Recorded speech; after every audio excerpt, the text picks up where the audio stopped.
Kiwil ungkap kondisi kesehatannya pasca sakit beberapa waktu lalu. Beber salah satu penyebab sering sakit-sakitan.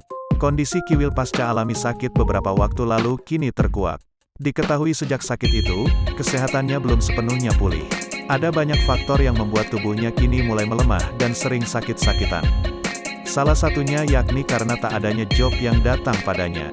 Secara belak-belakan, Kiwil mengaku hal itu membuatnya kerap merasa pusing. Komedian Kiwil mengungkap situasi keuangannya saat ini.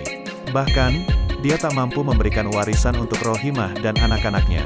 Penyebabnya, Kiwil kini sedang sepi pekerjaan yang membuatnya sempat sakit. Tak dipungkiri oleh Kiwil, sepinya tawaran job membuatnya ambruk karena banyak pikiran. Namun tak dipungkiri, faktor lain pun juga turut andil dalam penurunan kesehatannya. Sang istri, Fenty Vigianti merasa sakitnya Kiwil ini lantaran suaminya dulu kerap menahan sakit sendirian. Melihat kondisi suaminya saat ini, Fenty mulai memperhatikan pola hidup dan makanan yang akan dikonsumsi Kiwil.